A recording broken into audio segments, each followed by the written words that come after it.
Welcome, Norse fans, to Norsin Around, part of the Grueling Truth Radio Network. As always, I'm your host, James Ernest, along with Alex Gray. Alex, what have the Norse been up to? Well, they had a big homecoming week, and I tell you what, it was not a disappointment. It was a great weekend for both sides, especially the men's basketball team. They beat Green Bay 69-67 on Thursday. Cole Murray led for Norse in double figures, posting 17 total points, helped with 5 for 10 showing from the three. Jeff Garrett came within 2 points of his career high with 10 in his 14 minutes of action. Brennan Gillis and Drew McDonald matched Garrett with 10 points apiece. And LaVon Holland II tied his career high in steals with 5 and also added 3 assists and 8 points on a 2-for-3 performance from behind the arc. And they had a 69-63 win against Milwaukee this past Saturday. So 2 straight wins for the Norse, and now bump them up to 17-9 on the season. LaVon Holland exploded for 19 second-half points en route to his team-high 21. Drew McDonald had 13 points. Dantes Walton had 11 total points on a 3-for-5 showing from the three. So they played really well this weekend. Sounds great. Actually, following our show tonight, we're going to have the audio from the first game, the Green Bay game, where it's going to consist of Jeff Garrett, and it's going to also have, of course, our senior, Cole Murray. And they're going to discuss a little bit about their season and how things are going. And then, of course, after that, it'll be the head coach, John Barner, and we'll go into that a little bit after our show's done. So fans, right after our show ends, keep on listening to the podcast because we're going to have more Norse coverage on there. But, yeah, it sounds like things are going well. Obviously, if they keep the weather going, they're going to have that 20-win season. And with a 20-win season, you're pretty much guaranteed to be in some type of postseason event, either the NCAA, which obviously is our dream, or the NIT, or worst case scenario, the CIB or the CIT, which I just learned about those recently. So I'm interested. There's all sorts of tournaments, aren't there? Yeah, there are. I was surprised. I mean, I knew of the NIT, of course, but the CIB and CIT, I had no idea. And I know the young ladies a couple of years back, they played in some type of postseason tournament. I wasn't sure what the heck that thing was either. So. Yeah, the women's team was in a postseason tournament last year. I forgot the name of it. And I knew they were a 1 seed, too. Yeah, that was the neat part about it. I mean, even though we were technically not eligible because of the type of tournament it was, somehow they let us in, which was nice. And like you said, being a first seed and all, I mean, It's always a nice honor. Even though things didn't work out the way we'd like, it was still a really good experience for the young ladies. So who do the men have coming up? The men's have Youngstown and Cleveland State coming up on the road. The road's never fun, but fortunately, I am pretty confident in the statement they won both those games last time, correct? Here at the arena, they won 83-70, beat Youngstown, and 83-75, beating Cleveland State. So, hopefully the trend will continue. They'll win those two, which will give them, 19. So, yeah, I mean, it's been a really nice season so far. Then they come home for their final 3, which is an advantage they didn't have last season. And I believe last season they finished on the road, where this season finishing at home is always going to be a nice option. Of course, the Valpo game is going to be tough. And not saying Wright State or UIC won't be a challenge either, but having those 3 games at home are definitely better than having them on the road. Definitely. So let's see. What other great stuff we got going on? Of course, we have the women's team following the show as well after the press conference, which we're going to air from the Green Bay game. We're going to have an interview with Casey Utrecht, and she's going to discuss her career up at Northern and her love of animals. And you might even have a chance, Alex, if she's willing to kiss a cow. Maybe she'll kiss you. But that'll be explained in the interview. She's a farm girl, so there was this cute picture of her out there. She was interviewed by somebody, and they had her because she was a farm girl kissing a cow. Or a bull. My bad, it was a bull. But either way, it's a funny picture. I'll have to show it to you. So what have the Norse women been up to? Well, on Thursday they had a win over UIC 66-49. Casey Utrecht led the team in 20 points. This was her fourth 20-point performance this season. Michaela Terry also recorded the second double-double of her career with 16 points, 10 rebounds. Kelly Wigman added 14 points, while Hannah Clark was one off her career best with 8 points. And then they lost to Valpo 41-32, a very low-scoring game. And I will say they did struggle with shooting. NKU did, and definitely showed. Kelly Wigman led the Norse with double figures with 12 points. Be all right there? Yeah, I'm fine. Just a little call. All right. Casey Utrecht added 6 points, contributed heavily in rebounding with 13. So yeah, they did struggle with shooting there in that game. But definitely, there are times where they've shown that they can click, And I know they've been short-handed on the roster, but, it's just one of those games. You just shake it off and you go back and get the next one. So, despite the score not being that well, how was the music at the game? That's the important question. How was the music? Yeah, on Saturday. I'm trying to softball one to you, so you can brag about how your band did. Let's hear about it. The Pep Band is well-spirited. The Pep Band knows how to bring on good entertainment to the games, I'll tell you what. Excellent. That's what I like to hear. So after that, the women are also going to go out of town. I believe they're going to be going with the men, going to Youngstown State, and then going to Cleveland State. And then... Yep. Okay, yeah, they do have one more home game or away game after that, the Oakland, so they actually have a 3-game on the road trip, and then the final two games will be at home. So, some good stuff going on there as well. Like I said, it's always nice to finish at home, help you prepare for the tournament and all, and just feel comfortable going into it.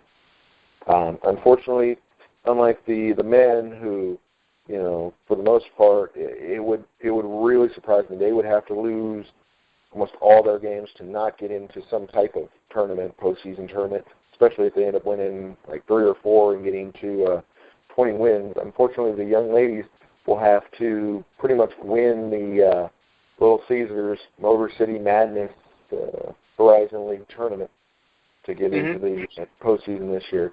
But, like you said, they had been in the postseason in the past. So, the program, both of them have got a lot good going on. They got a lot to build on. And then switching sports, because I like to jump around, the golf teams actually sent me emails today saying about their signing. The women's golf team signed a Leanna Young, and the men's golf team signed a player as well, and I'm not going to try to figure out how to say that. Nothing against the player. It's an interesting combination of a VR to start the name and then a JK in there as well. Best of luck to both, of course, the new signings, and we wish them well and wish the golf team well, because, of course, that season should be going strong soon. And then, of course, baseball. Gosh, baseball's got to be starting real soon. Yeah. Do you know when that's going to happen, Alex? Because I know they're working on the turf up in Northern. You probably see that every day going to class. Yes. So, yeah, shoot. And I think the men and the softball both have already started playing, but they're on the road. So let's see. Yeah, the men start playing on Friday. Oh, wow. Yeah, because, they both start on the 17th on the road, where the home games start a little bit earlier for the softball team. I think they're the 8th, where they start at home, where I think the men wait till the Friday to March 17th. So they actually wait almost another 2 weeks or a week and a half before the men start at home, where the women are going to start at home sooner. So, yeah. And then, of course, the men start in conference against Milwaukee, which that is the odd thing about baseball.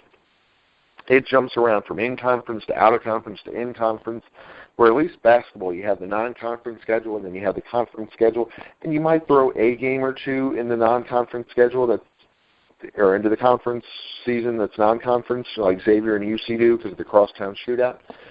But at least there's more order to it, where baseball, of course, has more weather factors, so it's a little bit more chaos. And I can kind of see why they do start conference play earlier because, those are games you want to be able to make up, where if you don't get to make up the Eastern Kentucky game, that's really not going to hurt you going into tournament play, where if you don't make up the Milwaukee game, well, that could decide between which team gets in and which team doesn't. So I guess in a lot of hindsight, it does make a little more sense with baseball. So, Alex, anything good going on campus? Any big news? Oh, shoot! We almost forgot the biggest news. Oh, my. It has been announced this past weekend that University of Cincinnati Bearcats men's basketball team will be playing its home games at BB&T Arena in 2017-18 season while they renovate Fifth Third Arena. And I thought that was a big announcement because obviously that says a lot about BB&T Arena. I mean, they beat out Cintas, which is a great venue. They beat out US Bank Arena, which is a dumpster fire.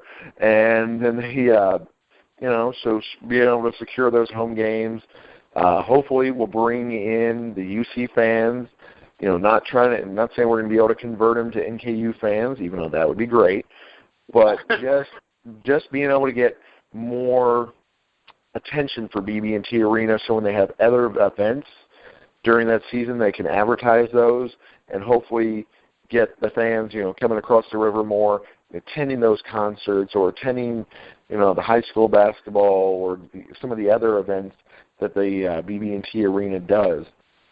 Try to get us more prestige for the venue. I mean, obviously the school would be great as well. We want to, promote that because obviously when they're at the UC games, we're going to be like, also this week we have an NKU game. And the UC game, you just paid $20, $40, $50, $100 for your ticket.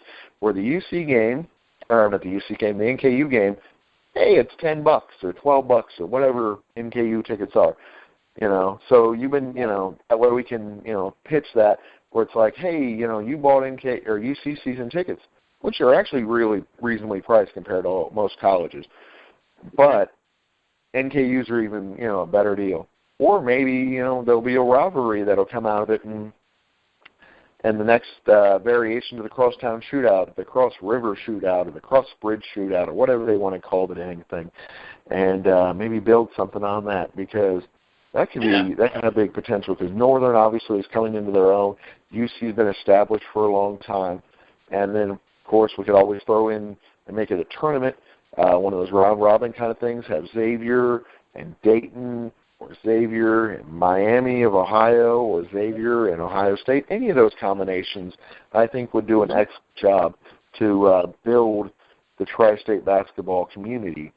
And I think it would benefit all the teams involved, except for Miami. They'd probably get their head kicked in. But other than that, I think it would be very competitive, and I think it would really help out. Yeah, basketball is really huge in this area of the country with Kentucky, Ohio, and Indiana. Exactly. Yeah. I mean, there's huge followings down south in Louisville and Lexington, which obviously our fans up here in Northern Kentucky would love to have either of them come back or come up for the first time. Of course, with Louisville coming back because they were there for the first game, and then UK's women's team, I believe, has played up here, but their men's team obviously has not because the building's still standing. And let's be honest, they would pack that building so tight full of people, the building might explode. Just possibly. People would stand on top of each other just to be able to say they were at a UK game because in this area, UK, there's a lot of blue blood people, and I ain't talking rich or royalty, that kind of thing. So, that is huge news. My only concern to that the bit of news is I'm kind of curious where they're going to have the women play I know, unfortunately, they don't get as much of a following as I would like, but the UC women are actually solid. I mean, the men obviously have only lost 3 games, so of course they're going to get the headlines, but the women, I think, have only lost 5 or 6 games, and they're pretty tough. I mean, obviously they just lost to probably what's going to be the national champion, Connecticut? UConn, yeah. And UConn, of course, has that big game tonight against South Carolina, so, a lot of interesting stuff happening in both women's and men's basketball. So any other final thoughts, Alex, on the big news about UC or NKU's upcoming schedule? That's pretty much it. Go Norse. Okay. Sounds great. So as always, folks, we want you to come back, listen again to Norsin Around. After the show, don't turn off your podcast because we're going to have them link the Green Bay post-game press conference from Thursday to the back of this show. And then they're also going to have Casey Utrick, which I apologize, Casey, for mispronouncing the name. Her interview is going to be following either directly after the show or after the post-game press conference, however our editor decides to set it up. So hopefully next week you'll be back here with Norsin Around, same time, same channel, all the good stuff, and have a great week. Hello, I'm James Ernest of the Norsin Around, part of the Growing Truth Radio Network, and with me today is Casey Utrick. Casey, tell us about the game last night. Well, we got the win, which is huge. We had multiple people step up. Becca played great, like she always does. I think she almost had a double-double. Mick had a double-double. Kelly hit some big shots. All around, we had a great game. We had a little lapse in the third quarter, but, good teams are going to bounce back and be resilient. So that was our fourth quarter, and, we put them away in the fourth, so... What's your thoughts on that? Do you like the 4 quarters, or do you prefer the halves? I didn't think I would like the 4 quarters, but I do like them a lot because you get more breaks, first of all. But I think it breaks up the game more, and I felt like the 2 halves kind of went long. Mm-hmm. But I'm a big fan of the 4 quarters. Excellent. Yeah, because if someone's going on a run or something like that, you can't really stop it at points, but if there's the half, media, the quarters, or quarter, exactly. Immediate timeout is coming soon, so there's not as many big runs. So tell us, what brought you to NKU? Well, I only live 45 minutes away, so I was recruited by Dawn Plitzowite and her staff. I loved how it was the big school camp, the big campus feel, but it was really small. I loved that aspect of it, and then obviously I loved the coaches. I loved the facilities. The facilities were awesome, and I loved how close I was to home. Excellent. Yeah, so my parents can come and watch me play, and I can drive home whenever I want to watch. My brother plays football, so I can go home and see him play, and so that was really important to me. Nice. So tell us about the coaching staff. How are their personalities similar, or how are they different? Very different. Coach Witt is very much more intense, and but I love all of them. They're all very different personalities within the same respects of each other. Coach Witt is just very fiery, kind of the one that's all up on your butt all the time. Coach Carrier is kind of the voice of reason. He's very relaxed, but he's very knowledgeable, and Coach Bolin, she is kind of the one that we can all relate to because she's only 24, 25, so she's very easy to talk to.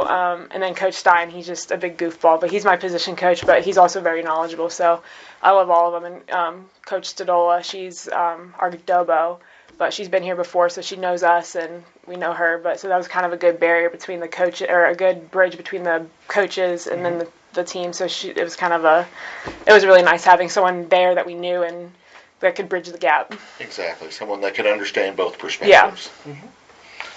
So on the team, who's the funny one? Oh gosh, I don't know. We're all pretty funny. We all have our moments. Kelly Wigman is really dry, but she's really funny. Sarah Kinch is really funny. I don't know. We could all be comedians. Nice. That probably must make it fun in the locker room. Oh, we have so much fun. So who's the leader on the team? I think it's a good mix of upperclassmen. I mean, I think Kelly does a great job. Becca does a great job. Even Laura, who's a sophomore or a freshman, she does a great job. She's very vocal. Sarah, Sarah's hurt, but she's always been a vocal leader. Molly Glick, she's hurt. She's out for the year, but she's always been a vocal leader. I mean, we have a lot of leaders on this team. Excellent. So who's that one player that they have to literally kick out of the gym? I mean, obviously everyone works hard. Yeah. I would probably say Kelly. Yeah, Kelly's a gym rat. Nice. So I hear they're bringing you in to coach the men's free throws because they don't know how to shoot free throws. Is that true, or is that just a rumor I'm making up right here and now? I think that's a rumor that you're making up right here, right now. Well, I was going to say, what makes you so good at free throws? Because you seem to be really great at those. I mean, ever since I was little, I was always in, like, free throw shooting competitions, and I, like, made it out of my school and then made it to, like, districts and stuff, but it's all mental. Like, you can say, I mean, there's people shooting freaking underhanded, and they're making it, but it's because they have that mindset that they're going to make it every single time, and I think that's what I think I do a pretty good job of, is every time I go to the line, I'm like, I'm going to make this. Just for fun, a quick trivia question. Who is the best free throw shooter in NKU and possibly NCAA history? Do you know? Oh, I don't know. Paul Cluxton. Paul Cluxton. He went to NKU? Yeah. I didn't know that. Paul? I think it was Paul. I know the name. Yeah. There was, or was it? Yeah. Because he ended up going like almost a whole season. I think he missed a shot. Yeah. I think, yeah. Yeah, it was something crazy like that. Yeah, it was back in the 97, 98. Oh, it was I think when I was in middle school, he came to my high school camp when I when I was in middle school. He went to our camp and he was a speaker there, so I definitely remember the name. Nice. So tell us about the Horizon Conference as a whole. What do you think? What are your thoughts, competitive-wise? Oh, the Horizon League is so competitive. Compared to the ASUN was very athletic. Like, if you were the most athletic, you were probably going to win. Like, they really emphasize getting up and down the court. But Horizon League is very skilled, very I would say calculated, in the sense that they want to run their plays, and they have specific people that they want to go to every single time. But it's a really competitive. I mean, Green Bay has won the last X amount of years, and they just got beat by Detroit and Oakland. I mean, it's so competitive, and anyone on any given night can win. I mean, UIC, who's last in the league, almost beat Green Bay. So, wow. I mean, I think they lost by 5, I think. Or they had them within 5. Exactly. Same with how it works in the men's. I mean, like you said, Green Bay's been a top team. Same with Valpo. But then earlier in the season, same with Oakland, who'd been doing really well. They ended up losing at home to Detroit, and Detroit's just not having a good year this year, but it all worked out. So what's your thoughts on the Little Caesars tournament? Do you feel that will be a good experience? Yeah, I think that's going to be, I think it's going to be great. I mean, it brings all our fans into one place. It brings, it's not just men's and women's. I mean, it's both. And I think it's finally going to be, I hate to say this, but it's finally going to be fair, because Green Bay had the home court advantage. I mean, they were the number 1 seed. They've won it for X amount of years, and, I mean, they had home court advantage every time. Every single time. So I feel like it's going to be it's going to be a brand new, basically a brand new, a clean slate, brand new season once the season's over. But we're going to have our men's fans there, and then, I mean, it's going to be an awesome atmosphere. So if you could order pizza from anywhere, where would you? Probably Donato's. That's nice. I'm a big Donato's fan. What's your thoughts on the double headers like last night? Oh, I think they're great. I mean, we get guys obviously has a great fan base. We have a great fan base, but when we have I feel like when we have games at 5:00 and the men's have 7, people are more inclined to come to our games, and then they're just going to stay for the 7:00 game. So I think they're great, and I think it brings more, especially the dollar beverage night. I think that brings a lot of students and stuff. So I think they're great. Yeah, I agree with you 100%. I always loved that back in the day when I would go watch Coach Winstall and then watch Coach Shields, and they had the games right back to back. I mean, it was a really nice atmosphere. Yeah, it's awesome. So, tell us about scoring 1,000 points in high school. How awesome was that? Oh my gosh, that was so awesome. And I think it was scoring 1,000 points was awesome, but the way that it happened made it even better. It was my senior night, and we were against a team that was, I think, it was like 21-0. They were also undefeated as we were, and it was on our home court, and it came down to the final minute, and my 1,000 point wasn't in the final minute, but like just the way that it happened, it was. I mean, I scored the winning 3, and I mean, it was just a very like memorable moment. I'll never forget. All those things that you could possibly do in a game. Yes, everything that went right and everything that happened in that game, like I will never forget. It was just, oh my gosh, it was a great game. Nice. So tell us about your pride and your school spirit from your high school. I hear you have a little bit of that. Oh gosh, yeah. So my senior year, I was voted most spirited in my high school, in my senior class. From my 8th grade year to my senior year, I never missed a football game. I traveled basically everywhere because my older brother was a year above me, so he played. He was a quarterback, and then my younger brother plays. But yeah, so I was always like the ringleader. I was always the one cheering and had the big megaphone and everything. But in the basketball stands, I would dress up as Gumby, and I would try to distract the other team. I'm pretty sure I dressed up as a hula girl before, and then I dressed up in a gorilla suit before. Oh wow! Yeah. Nice. Yeah. Anything for the win. Exactly. So if the basketball thing doesn't work out, there's always a future as a mascot. Yeah, maybe. Nice. So who inspires you on and off the court? Oh, wow. Definitely my parents. My parents have been the most supportive people that I could ever imagine. I mean, oh my gosh, I'm so grateful for everything that they've done for me. They have just instilled in me like the work ethic, because I mean I grew up on a farm, so I mean I've been growing up cleaning crap my whole life, and but I'm very thankful for the work ethic that they've instilled in me, and then they've always just told me to, no matter what I want to do, just do my best and be the best that I can be. And then on the court, like who's playing style? Who did you grow up? Well, actually, based on your number, I can kind of guess, right? I mean, my dad was number 24 growing up in high school, but that number was taken, so I was like, oh, let's be 23. Definitely, like, I mean, obviously Michael Jordan, LeBron James. I was a big Larry Bird fan. I just loved his finesse around the basket. He was just I mean, all of them are just unbelievable players, but I just love the attitudes that they had, that I'm the best and no one's gonna stop me. And of course, because my company focuses on controversies and all, we have a photo we found on the internet of you and your love interest. Do you want to tell us anything about the photo? My love interest? Is it of the cow? Yeah, it's the cow. Yeah. Yeah. That was my steer. I believe that was Carlos. Oh. I had a basketball coach in high school whose name was Carlos. Yeah, and that was his steer. So, yeah. That's cute. So, like you said, you'd grown up raising pigs and cows and doing all that stuff. So, yeah, that definitely would instill some work ethic. Yeah. So tell us about the big game on Saturday.